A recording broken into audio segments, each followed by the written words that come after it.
नमस्कार साथियों, तो आज मैं साहिबा विक आपके सामने प्रस्तुत होती हूँ लेकर अपनी एक और पोयम जो कि है डैफोडिल्स बाय विलियम वर्ड्सवर्थ। तो चलते हैं आज की अपनी थ्योरी क्लास की तरफ। आज है थर्ड पोयम। इससे पहले जो भी 2 पोयम हुई हैं, अगर आपकी मिस हो गई है तो आप मेरे यूट्यूब चैनल पे जाकर उसको देख सकते हैं। आज की ये जो मेरी क्लास है, learn today to lead tomorrow, यानी कि आज सीखेंगे और कल हम लीड करने के लिए तैयार हैं। इंग्लिश की क्लास एलटी और जेआईसी लेक्चरार के लिए स्पेशल क्लास है। एमसीक्यूज, एनालिसिस, पोयम का आज हम ये सब करने जा रहे हैं। पोयम्स है डेफोडिल, पोयम का नाम है डेफोडिल्स एंड डेफोडिल्स के बारे में अब हम शुरू करते हैं। It is the poem bye William Wordsworth. आप देख रहे होंगे खूबसूरत चित्र है विलियम वर्ड्सवर्थ का। So it is the work by William Wordsworth, जिनको कहा जाता था chief.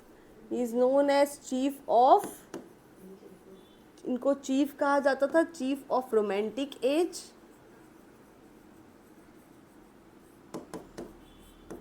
And also he is called the worshipper of the nature.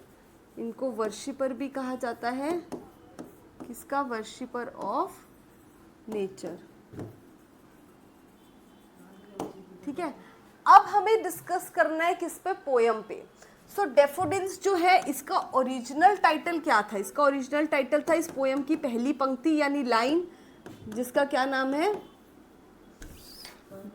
इसकी पहली लाइन जो कि बेटा, जिसका जो पहली लाइन क्या है? I wandered lonely as a cloud. So original title क्या है? I wandered lonely as a cloud. So original title इसका यही है। एंड इसका जो टाइटल है वो दिया गया बाद में डेफोडिल्स।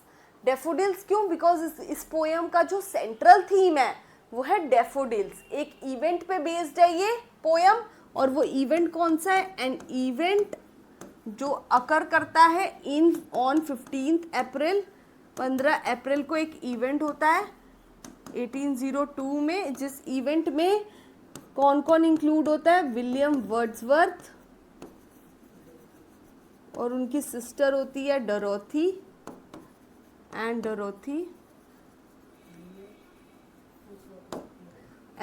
दे नियर कहाँ विजिट करते हैं? Near Ullswater lake. Ullswater lake होता है जिसके पास ये विजिट करते हैं in a forest on a walk. जब ये वॉक कर रहे होते हैं, on a walk in a forest.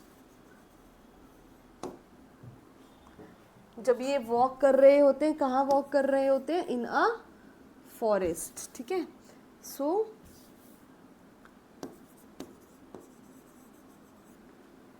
They come across a large number of daffodils. वो अक्रॉस जाते हैं, यानी कि दे कम अक्रॉस, उनका सामना होता है एक लार्ज नंबर ऑफ डेफोडिल से।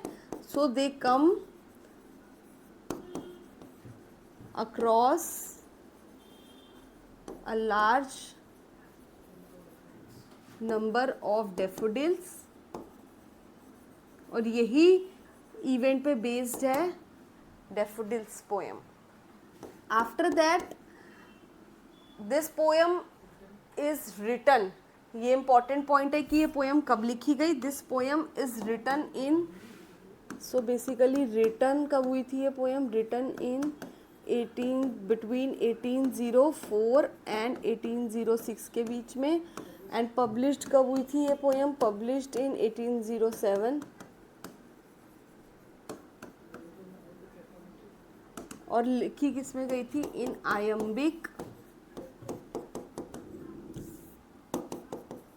Iambic tetrameter. और किस वर्स में लिखी गई थी? In regular verse. It is written in the regular verse. ठीक है, ये it is a lyric poem. ये लिरिक पोएम है जिसको गाया और इंस्ट्रूमेंट के साथ बजाया जा सकता है। So it is basically a lyrical poem जिसे गाने की तरह गाया जा सकता है। So it is a lyric poem, ये एक लिरिक पोएम भी है। And this poem is basically based on the event recalled. एक इवेंट जो है रिकॉल्ड किया जाता है वर्ड्सवर्थ के द्वारा। क्यों? Because he was feeling very lonely. अपनी लोनलीनेस को दूर करने के लिए, अपना अकेलेपन को दूर करने के लिए ही रिमेंबर्स, वो जाता है बैक में। ऐसा होता है ना, जब भी हम अकेला फील कर रहे होते हैं, हम अपनी वो दिन याद करते हैं कि हम ऐसे मस्ती करते थे दोस्तों के साथ, ऐसे होता था, ये अच्छा इवेंट याद करते हैं। Similarly he was remembering this event with his sister Dorothy. तो वो रिमेंबर कर रहा है अपनी सिस्टर के साथ ये इवेंट। चलते हैं इस इवेंट की तरफ। I wandered lonely as a cloud. मैं घूम रहा था। Wandered means moving aimlessly, moving aimlessly, lessly and lonely. मतलब he is saying that he was moving aimlessly and lonely just as a crowd. Cloud की भांति वो एमलेसली मूव कर रहे थे। कौन? ऑथर। एंड एज में हमें कौन सा फिगर ऑफ स्पीच देखने को मिलता है? हमें देखने को मिलता है सिमिली, बिकॉज सो, लाइक और एज क्या डिनोट करते हैं? सिमिली को। So I wandered lonely as a cloud. मैं घूम रहा था, एमलेसली मूव कर रहा था। किसकी भांति? क्लाउड की भांति। I wandered lonely as a cloud that floats on high over vales and hills. मतलब मैं फ्लोट कर रहा था। फ्लोट करना मतलब मूविंग जेंटली। फ्लोट करना मतलब मूविंग जेंटली और लाइटली। लाइटली, जेंटली मूव करना। किसके ओवर? किसके ऊपर? ओवर द वैलीज, वैलीज और पहाड़ों के ऊपर मूव कर रहा था मैं। कैसे? अकेला। अकेला इधर से उधर भटक रहा था। When all once I saw a crowd, अचानक मेरी नजर पड़ती है क्राउड पे। अब क्राउड से हमें लगेगा कि लोगों की भीड़ या कुछ नहीं। इसमें क्राउड किसको रेफर कर रहा है? इसमें क्राउड मतलब कि अ लार्ज नंबर ऑफ डेफोडिल्स। उसकी नजर पड़ती है लार्ज नंबर ऑफ पीपल पे नहीं, a large number of daffodil पे। So a large number of daffodils पे उसकी नजर पड़ती है। And they were looking very beautiful. So a host of golden daffodils, a large number of golden daffodils पे उसकी नजर पड़ती है। and they were looking very beautiful because golden जो वर्ड है ये daffodils की ब्यूटी को डिस्क्राइब कर रहा है। Beauty of daffodils। So basically अगर हम इसको पूरा पढ़े तो मैं एमलेसली घूम रहा था अकेले। किसकी? बादलों की भांति। और जेंटली, हल्केपन से, लाइटली मूव कर रहा था धीरे धीरे। किसके ऊपर? वो वैलीज के ऊपर और हिल्स के ऊपर, जैसे क्लाउड मूव करते हैं। व्हेन ऑल एट वंस, अचानक मेरी नजर पड़ती है क्राउड की तरफ। और वो क्राउड किसका होता है? A large number of daffodils का। When a host of golden daffodils, a large number of beautiful golden daffodils beside the lake, beneath the trees, fluttering and dancing in the breeze. So beside मतलब just near the lake or by the side of lake, by the side of lake. So beside the lake means by the side of lake and beneath the tree, यानी कि under the tree। अगर इस photo को देखें तो it is by the side of the lake. ये daffodils कहाँ है? By the side of the lake and just beneath the trees. ये ट्रीज है ना, इनके बीनीथ, इनके नीचे, इनके अंडर हैं beautiful daffodils. Fluttering and dancing in the breeze. Fluttering means moving slowly, gently move करना और डांस करना। किसमें? हवा के झोंकों में। हवा के जैसे जैसे हवा चल रही है, हवा उनको भी अपने साथ फ्लटरिंग करवा रही है एंड डांसिंग करवा रही है। So it is fluttering and dancing in the breeze. अब now we can also know the इसमें कि क्या है, dancing कौन करता है, ह्यूमन बीइंग करता है. So it is being personification, personified है यहाँ पे, डैफोडिल्स को पर्सोनिफाइड किया गया है. Next, continuous as the stars that shine and twinkle on the milky way. So continuous as the stars, as और सो किसको बताते हैं, सिमिली को. सो वो क्या कह रहे हैं कि continuously they are shining as the stars and twinkling on the milky Way. जिस तरह से सितारे चमकते हैं आसमान में और ट्विंकल करते हैं सितारे कहाँ पे, मिल्की वे के अंदर, उसी तरह से डैफोडिल्स जो हैं वो चमक रहे थे. सो दे आर बीइंग कंपेयर्ड, यहाँ पे सिमिली को यूज किया गया है कंपैरिजन के लिए. किसका कंपैरिजन हो रहा है, स्टार्स का कंपैरिजन हो रहा है. किससे, डैफोडिल से. Stars are being compared to the daffodils. Daffodils से कंपैरिजन हो रहा है कि जो स्टार्स हैं और डैफोडिल्स हैं वो स्टार्स जैसे ट्विंकल करते हैं चमचम चमचम, किसमें, मिल्की वे में, गैलेक्सी के अंदर, वैसे ही डैफोडिल्स भी गोल्डन ब्यूटीफुल हैं और वो चमक रहे हैं. They stretched in never ending line. वो इतनी, मतलब मैं दूर तक देख रहा हूँ और वो लाइन कहीं दिख ही नहीं रही, खत्म होती हुई. It is stretched in a never ending line along the margin of a bay. यानी कि किसके मार्जिन के साथ, समुद्र के मार्जिन के साथ. ऐसा लग रहा है कि समुद्र साइड में है और उसके मार्जिन के साथ वो चलती जा रही है लाइन, कहीं खत्म होती हुई नजर ही नहीं आ रही. 10,000 I saw at a glans.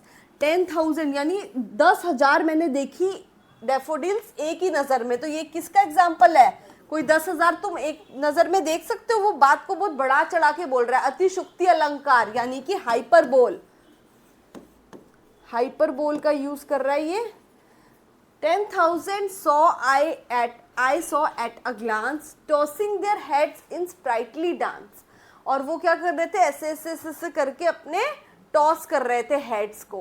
कौन टॉस कर रहे थे, daffodils. They were tossing their heads. और टॉसिंग, डांसिंग और सिर हिलाना ये कौन करता है, इंसान करते हैं ना. सो इट इज पर्सोनिफिकेशन. पर्सोनिफिकेशन का यूज हुआ है यहाँ पे. इंसानों की तरह डैफोडिल्स को भी मूव करते हुए दिखाया गया है. सो कौन कौन सी फिगर ऑफ स्पीच है, हाइपरबोल, बात को बढ़ा चढ़ा के बोला गया है, और सिमिली फर्स्ट लाइन में and personification in the last line. waves beside them danced but they outdid the sparkling waves in glee. जो वेव्स थी, जो समुद्र की लहरें थी, वो डांस कर रही थी, झूम रही थी, बट उनको भी हरा दिया, आउटडीड कर दिया. आउटडीड किसने कर दिया, डैफोडिल्स के डांस ने. डैफोडिल्स वर सो मच, मतलब डूइंग द डांस, कितनी अच्छी तरह वो डांस कर रही थी, सो परफेक्टली दे वर डांसिंग, कि उन्होंने आउटडीड कर दिया. किसके डांस को आउटडीड कर दिया, वेव्स के डांस को. And they were sparkling wave, outdid the sparkling wave. Sparkling means shining waves थी वो. They were shining waves and daffodils ने उनको भी हरा दिया. In glee means in happiness. A poet could not be a gay.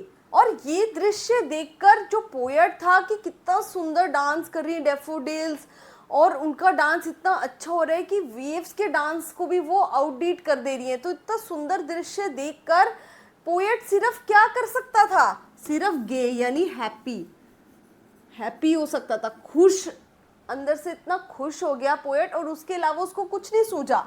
In such a jocund company, jocund means joyous, joyous company, इतनी joyful company थी ये. किसकी कंपनी, डैफोडिल्स की कंपनी.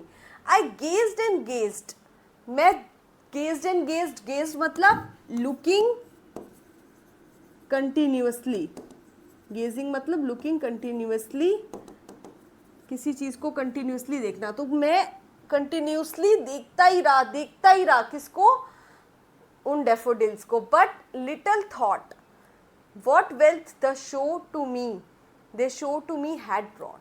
So ये जो दृश्य था ये मेरे लिए इतनी वेल्थ, क्या वेल्थ लेके आया, कौन सी वेल्थ थी ये,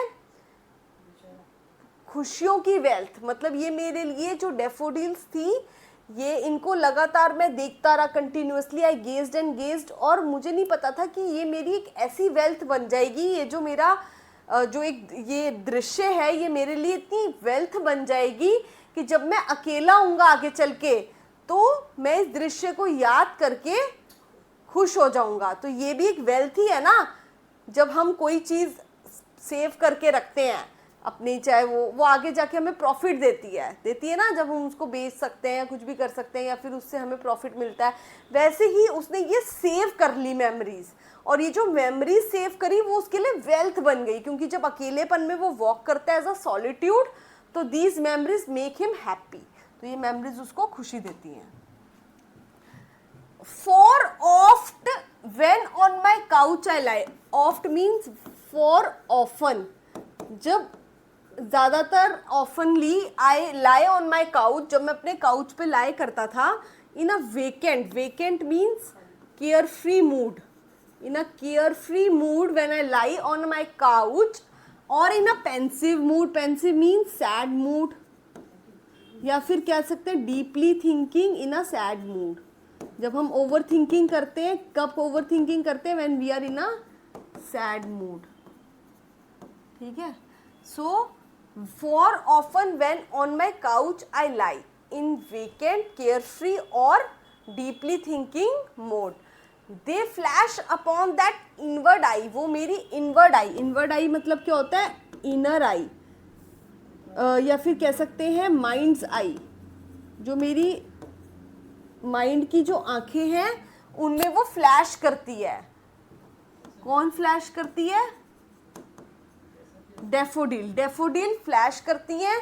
उनका वो सुंदर दृश्य जो मैंने देखा था टॉसिंग का, डांसिंग का, वो मेरे आगे फ्लैश करता है. मेरी मेमोरीज वापस आ जाती हैं जब भी मैं अकेले लेटा होता हूँ इन अ वेकेंट मूड.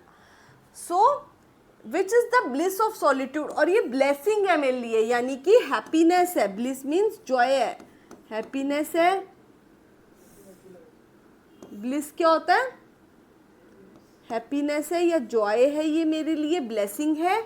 किसकी, सॉलिट्यूड की, यानी कि अकेलेपन की. ये मेरे अकेलेपन में एज अ ब्लेसिंग काम करती है. क्यों, मुझे हैप्पीनेस देती है अंदर से. व्हेन आई रिकॉल, जब मैं याद करता हूँ, क्या याद करता हूँ कि किस तरीके से डेफोडिल्स जो हैं they were looking so beautiful. And then my heart with pleasure fills. और उसके बाद जो मेरा दिल है वो खुशी से गदगद हो जाता है. माई हार्ट फिल्स विद हैप्पीनेस, मेरा दिल खुशी से गदगद हो जाता है. And dances with the daffodils, और मेरा दिल नाचने लगता है. किसके साथ नाचने लगता है, डेफोडिल्स के साथ नाचने लगता है. So my heart pleasures fills with pleasure and dances with the daffodils, और वो डेफोडिल्स के साथ खुशी में नाचने लगता है. So he is just recalling that event. वो रिकॉल कर रहा है इवेंट को जिसमें उसकी मेमोरीज जो हैं वो याद आ रही हैं जब वो विजिट करता है. कहाँ पे विजिट करता है, जहाँ पे daffodils were lying in a standing line. वो एक बड़ी लाइन में कतार में खड़ी होती हैं. And they were looking so beautiful. So this is the poem. Now we will be discussing that कि हमने एक स्पेशल ऑफर निकाला है बेटा. और ये स्पेशल ऑफर कब का है, ये स्पेशल ऑफर है 5 सितंबर तक, टीचर्स डे तक के लिए एक स्पेशल ऑफर है. एलटी के स्टूडेंट्स का बैच आप ले सकते हैं 1499 में, यूपी टैट 1199 में, सुपर टैट 1399 में. So only on A1 English 360 degree. मेरे साथ बने रहिए और ये बैच को परचेज करिए हमारी ऐप पे जाके, जो कि है A1 app. Question number 1, the poem daffodils was first published in which year. जो पोएम थी डेफोडिल्स वो किस ईयर में पब्लिश की गई थी. सो फर्स्ट ऑप्शन है 1798. हालांकि ये सभी डेट्स महत्वपूर्ण हैं तो इनको समझ लेते हैं. पहली डेट है 1798, दूसरी है 1804, तीसरी है 1807 और चौथी है 1815। सो पहली डेट पे आते हैं। 1798 में कौन सा इवेंट हुआ था? 1798 में लिरिकल बैलेट्स वर्ड्सवर्थ की फर्स्ट वर्क पब्लिश हुआ था, lyrical ballads. And lyrical ballads के साथ साथ यहीं से शुरुआत हो गई थी रोमांटिक एज की।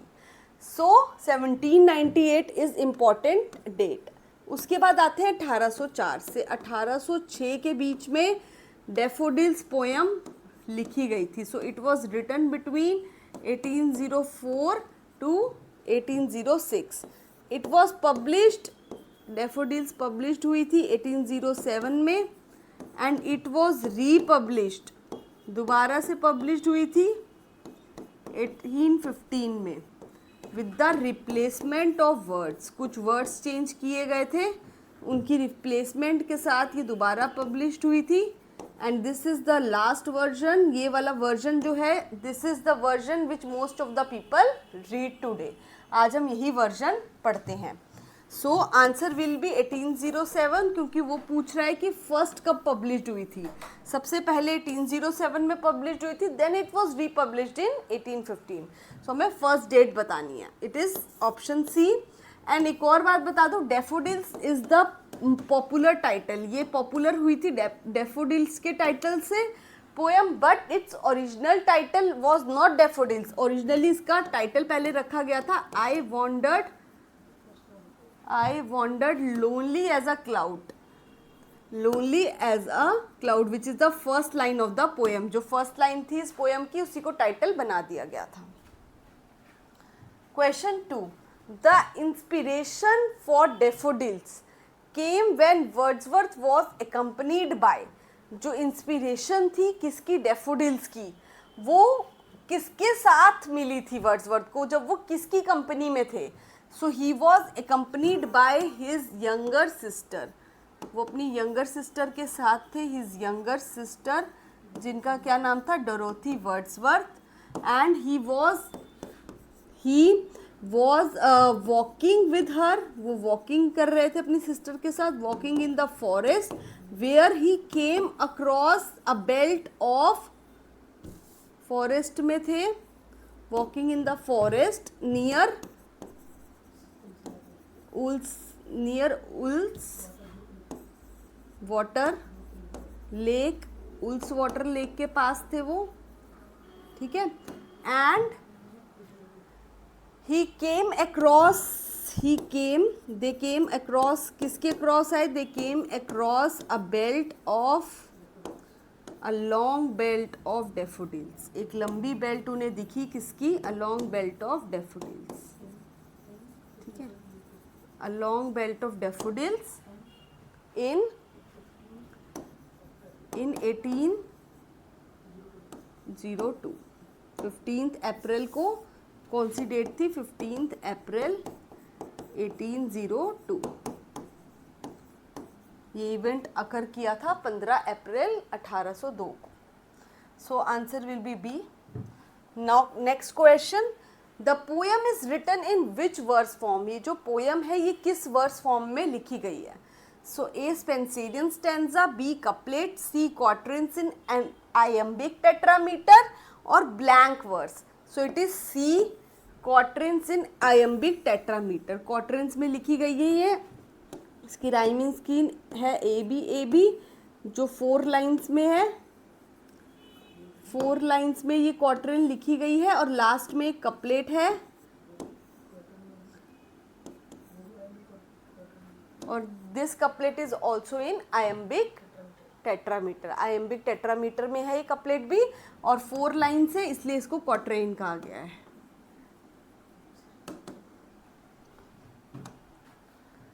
What natural object does the poet compare himself to in the opening line? किस ऑब्जेक्ट से पोएट अपने आप को कंपेयर करते हैं ओपनिंग लाइन के अंदर? सो पोएट कहते हैं when I wandered lonely as a cloud. तो वो वॉन्डर कर रहे हैं लोनली एज अ क्लाउड, तो he is comparing himself to the cloud. वो एज का मतलब ही कंपैरिजन है, so he is comparing himself with the cloud. वो अपने आप को क्लाउड के साथ कंपेयर कर रहे हैं। ही इज सेइंग कि मैं भी एमलेसली मूव कर रहा हूँ, एमलेसली वॉन्डर कर रहा हूँ, घूम रहा हूँ इधर से उधर, जस्ट लाइक अ क्लाउड, एक क्लाउड की भांति। So I am wandering like a floating cloud, अपने आप को कंपेयर कर रहे हैं with a cloud. Question 5, which poetic device is used in the phrase tossing their heads in sprightly dance? So tossing their heads in the sprightly dance, यानी कि sprightly मतलब lively, energetic, it is full of energy, मतलब ऐसा लगे ऐसे dance कर रहे थे, ऐसे अपने हेड्स टॉस कर रहे थे जैसे कोई लाइवली चीज हो। So basically in this human qualities are being compared with the daffodils. जो ह्यूमन क्वालिटीज हैं वो कंपेयर की गई हैं किसके, किसमें ढूंढी गई है, human qualities in the daffodils. Daffodils के अंदर ह्यूमन क्वालिटीज देखी गई हैं, क्योंकि ह्यूमन बीइंग ही तो टॉसिंग करते हैं, डांसिंग करते हैं। सो पर्सोनिफिकेशन का यूज हुआ है इसमें, the use of personification. Question 6, the daffodils are compared to which celestial phenomena? ऐसा कौन सा ब्रह्मांड का फिनोमिना है? सेलेस्टियल बॉडीज जो है, स्टार, सन, ये सब सेलेस्टियल बॉडी होते हैं, तो इनका ऐसा कौन सा फिनोमिना है जो कि कंपेयर किया गया है? The daffodils are being compare to which celestial phenomena, कौन से फिनोमिना से कंपेयर किया गया है? सो इट इज डैफोडिल्स का कंपैरिजन किया गया है स्टार्स से, stars in the milky Way, क्योंकि ये लाइन है दैट ट्विंकलिंग की they were shining and twinkling just like the stars. तो वो शाइन कर रहे थे डैफोडिल्स, ट्विंकलिंग कर रहे थे किसकी तरह? स्टार्स की तरह इन the milky way. Question 7, what effect do the daffodils have on the poet when he is in the solitude? तो क्या इफेक्ट पड़ता है डैफोडिल्स का पोएट पे जब वो अकेला बैठा होता है? तो पोएट को क्या होता है? They flash upon his inward eye and bring the bliss. जो पोएट होता है वो उसकी इनवर्ड आई मीन्स माइंड्स आई, जो उसकी बंद आंखें होती हैं, वो अपनी दिमाग की आंखों से अंतर मन से देखता है। क्या देखता है? कि मेरी आंखों के आगे सीन आ रहा है, किसका सीन आ रहा है? That beautiful scene of daffodils dancing, tossing, ये वाला सीन डैफोडिल्स का recollection of the memories. So ये रिकलेक्ट करते हैं पोएट अपनी मेमोरीज को, मेमोरीज किस चीज की? With memories of the scene of beautiful daffodils. तो उनकी आंखों के आगे डैफोडिल्स का सीन झलकता है। The line a poet could not but be gay implies, जो लाइन है that a poet could not but be gay, कि जो पोएट है वो और कुछ सोच नहीं पा रहा, कर नहीं पा रहा, सिर्फ वो क्या कर पा रहा है? गे, यानी कि खुशी ले पा रहा है। He is happy, happy in that scene, जो सीन उसके आसपास चल रहा है, द ब्यूटीफुल डैफोडिल्स का सीन, उसमें वो बहुत खुश है। So the poet became proud, the poet felt cheerful and delighted, the poet felt indifferent, the poet became arrogant. So the poet was cheerful, वो बहुत cheerful फील करता है, डिलाइटेड फील करता है, वो ऐसा फील करता है कि उसको एक वेल्थ मिल गई है, यानी एक खजाना मिल गया है। किसका खजाना? द रिकलेक्शन ऑफ मेमोरीज का खजाना। उसने, क्योंकि जैसे हम कोई भी चीज़ छुपा के रखते हैं कि हमें फ्यूचर में यूज़ होगी, वैसे ही उसने वो मेमोरीज को छुपा लिया अपने अंदर, ताकि वो उसको आगे जाके जब वो सॉलिट्यूड में हो तो उसको खुशी दे सके। Which stanza contains the idea of inward eye and its last memory? कौन सा पैराग्राफ, कौन सा स्टेंजा ये आइडिया देता है कि inward eye and its lasting memories का? First stanza, second stanza, third stanza और फोर्थ स्टेंजा? बताइए बेटा कौन सा स्टेंजा है? So it is fourth stanza. Fourth stanza में पता चलता है हमें when he says that they flashes upon my inward eyes, जब मैं कैसे बैठा होता हूँ, जब when I am in a vacant mood, जब पोएट किस में होते हैं? Poet is in the vacant mood, then the poet is in the vacant mood और पेंसिव मूड में होते हैं, vacant and pensive mood.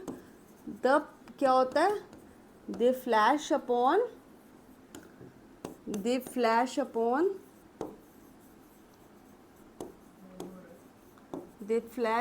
The inward eyes, वो फ्लैश करते हैं अपॉन द इनवर्ड आईज, वो फ्लैश करते हैं उनकी अंतर्मन की आत्मा पे। The phrase jocund company refers to, jocund मतलब joyous company, joyful company, refers to the poet's companions, the passing clouds, the sparkling waves और the daffodils themselves। जो वो daffodils का सीन देख रहा था और उसको उनकी कंपनी को एंजॉय कर रहा था चीयरफुली, तो वो उसके लिए क्या बन गया, daffodils उसके लिए क्या बन गई, जोकंट कंपनी। जोकंट कंपनी मतलब जो उसको जॉय दे रही थी, उसको उसकी चीयरफुल मेमोरीज बना रही थी। So they were looking so beautiful, dance करना और टॉसिंग करना वो इतनी अच्छी लग रही थी that he was feeling very cheerful. Question 11, which lake is associated with the real life inspiration of this poem. इस पोएम के दौरान कौन से लेक की चर्चा हुई है और कौन से लेक की बात हुई है। सो इस पोएम में लेक अल्स वाटर की बात हुई है, बिकॉज जो लेक है अल्स वाटर का उसके ही नियर बाय डैफोडिल्स जो हैं वो बिसाइड्स द लेक होते हैं। Number 12, the dominant theme of the poem is, dominant theme क्या है पोएम का, A nature's permanence against time, B love and loss, C supernatural elements of nature and D death and immortality. So it is nature's permanence against the time, because क्या होता है कि nature जो होती है वो हमेशा ही इम्पोर्टेंस में रहती है और नेचर हमेशा ही वही सूदिंग इफेक्ट देती रहेगी, हमें हमेशा अच्छा फील करवाती रहेगी, चीयरफुल करवाती रहेगी against the time. Even if the जितना भी टाइम बदलता रहे, irrespective of the time, the nature will give us, always give us the pleasure and the cheerful feeling. Nature हमें हमेशा प्लेजर देगी, तो दिस इसकी थीम जो है नेचर पे बेस्ड है। Question 13, which figure of speech dominates the entire poem. कौन सी फिगर ऑफ स्पीच जो है पूरी पोएम को डोमिनेट करती है, तो इट इज पर्सोनिफिकेशन। पर्सोनिफिकेशन बार बार आया है इस पोएम के अंदर, जब वो टॉसिंग करती है हेड को, जब वो डांसिंग करती है और फ्लैश अपॉन द इनवर्ड आई, तो मतलब वो जैसे जैसे जो जो ह्यूमन क्वालिटीज करती है डैफोडिल्स, इस वजह से बार बार क्या होता है कि पर्सनल ह्यूमन फीलिंग्स जो है, ह्यूमन की क्वालिटीज उसमें नजर आती हैं डैफोडिल्स के अंदर। So it is personification highlight होती है इस पोएम के अंदर। Question, the rhythmic pattern of the poem is, इस पोएम का रिदम का पैटर्न क्या है, मैंने आपको पहले भी बताया ये, it is in iambic tetrameter. Iambic tetrameter में ये पोएम लिखी गई है, so it is written in the iambic tetrameter. Question 15, which of the following is not a feature of the daffodils. इसमें से डैफोडिल्स का कौन सा फीचर नहीं है। Romantic glorification of nature, nature को एक ग्लोरिफिकेशन देना कि किस तरीके से नेचर डांस कर रही है, टॉस कर रही है, और एक नेचर में चीयरफुल फील करना, खुशी लेना नेचर से, सो ग्लोरिफिकेशन करना नेचर की। रिकलेक्शन इन ट्रैंक्विलिटी, यानी कि अपने साथ अपनी मेमोरीज को डेवलप करना, यानी कि नेचर के साथ अपनी अच्छी यादें बनाना। पैंथियस्टिक ओवरटोन्स, यानी पैंथियस्टिक यानी कि हर जगह हर चीज में नेचर को देखना, हर चीज में नेचर में गॉड को भी देखना।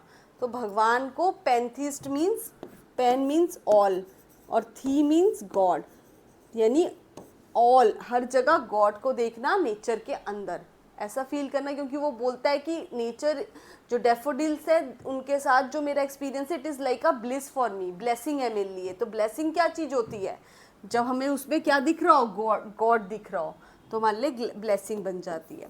सो आंसर है डी, सटायरिकल। वो सटायरिकल टोन नहीं यूज़ करता डैफोडिल्स के लिए। सो आंसर इज कि कौन सा फीचर नहीं है डैफोडिल्स के अंदर, it is satirical tone. Question 16. Wordsworth compares the stretch of daffodils in his poem Daffodils 2. So Wordsworth क्या करता है, कंपेयर करता है लॉन्ग लाइन ऑफ डेफोडिल्स को, किससे कंपेयर करता है, in his poem daffodils 2. A, the flood of waves in the ocean, the twinkling of stars in the milky way, the swarm of birds in the evening sky, the strewn leaves in autumn. So it is, वो compare करता है Wordsworth twinkling and shining of the stars in the milky way. तो वो कहता है Wordsworth की daffodils उन्हीं सितारों की तरह लग रही है, शाइन करती है, यानी ग्लोरीफाई कर रहा है डेफोडिल्स को कि वो शाइन कर रही हैं, इतनी सुंदर लग रही हैं चमकती हुई डेफोडिल्स, जैसे कि मिल्की वे गैलेक्सी के अंदर सितारे शाइन करते हैं. So they are looking very beautiful. Question 17. Wordsworth recollects the daffodils in. Wordsworth जो है recollect करता है daffodils को किस में? A. Summer evenings में, B. A vacant and pensive mood, C. His old age, and D. The company of others. So जब Wordsworth अकेले बैठा होता है in a carefree mode, carefree mood में होता है, बिल्कुल रिलैक्स मूड में होता है, एंड ही वांट्स, मतलब या फिर वो कभी कभी एक डीप थॉट में भी होता है. ही is in a deep thought, in a pensive, in a sad mood. जब हम सैड होते हैं, हम लंबे थॉटफुल डीप प्रोसेस में चले जाते हैं ना, तो जब वो उस तरीके से अपने काउच पे लेटा होता है, then he is in a vacant and a pensive mood. तो उसकी आंखों के आगे पिक्चर आ जाती है, आंखें बंद होती है, उसकी आंखों के आगे फ्लैश करती है. क्या फ्लैश करती है, किसकी picture, picture of the scene of beautiful daffodils. Beautiful daffodils कभी टॉस कर रहे हैं, कभी डांस कर रहे हैं, उसकी आंखों के आगे झलकता है. Question 18. How many daffodils did the poet see at a glance. और पोएट ने कितनी डेफोडिल्स को देखा था एक झलक में. पोएट को दिखी थी एक झलक में थाउजेंड्स, कितनी, 10,000 of daffodils. 10,000 daffodils he saw at a glance. और ये यहाँ पे कौन सी फिगर ऑफ स्पीच का यूज हुआ है, हाइपरबोल. हाइपरबोल का यूज हुआ है बिकॉज बात को बहुत बड़ा चढ़ा के बोला गया है. हम 1000 चीज़ें एक बारी में नहीं देख सकते, बट उन्होंने बात को बहुत सुंदर तरीके से बढ़ाया चढ़ाया है. उसका अतिशयोक्ति अलंकार, यानी कि चीज़ को बढ़ा चढ़ा के सुंदर तरीके से प्रेजेंट करना, अलंकार का यूज करना, उसको कहते हैं hyperbole. Where did the poet see the daffodils. Poet ने डेफोडिल्स को कहाँ देखा. A, along the margin of a river, B, along the margin of a pond, along the margin of a bay, along the margin of an ocean. So it is along the margin of a bay. उन्होंने देखा daffodils को किनारे किनारे किसके, समुद्र के. what were the daffodils doing. और daffodils कर क्या रही थी. ए, wandering over the clouds, floating high over vales and hills, sparkling waves in glee, tossing their heads in sprightly dance. So daffodils क्या कर रही थी वहाँ, daffodils were tossing their heads in the sprightly dance. अपने heads को toss कर रही थी in the sprightly dance. So बेटा आप सब ये बैच ले सकते हैं, जो भी टारगेटेड बैच है ये किस किस के लिए, LTC के, LT के लिए, JIC के लिए, TGT PGT के बच्चों के लिए टारगेटेड बैच है जो आप ले सकते हैं. दिस इज़ फॉर 4997 का बैच था, जो कि आपको मात्र कल के लिए, कल तक यानी 5 सितंबर तक आपको ये बैच मिल रहा है 1499 में. जल्दी से ये ऑफर ग्रैब कीजिए. इसमें आपको बैच में टेस्ट सीरीज़ मिलेगी, थ्योरी क्लासेस मिलेंगी, क्लास नोट्स मिलेंगे और चैप्टर वाइज इनका टेस्ट भी मिलेगा जो प्रीवियस ईयर क्वेश्चन पे बेस्ड होगा. सो आप जल्दी से जल्दी मेरा बैच लीजिए और इसको ज्वाइन कीजिए. Join us on English, A1 English 360 degree पे ज्वाइन कीजिए. You can also download the app, app को डाउनलोड भी कर सकते हैं।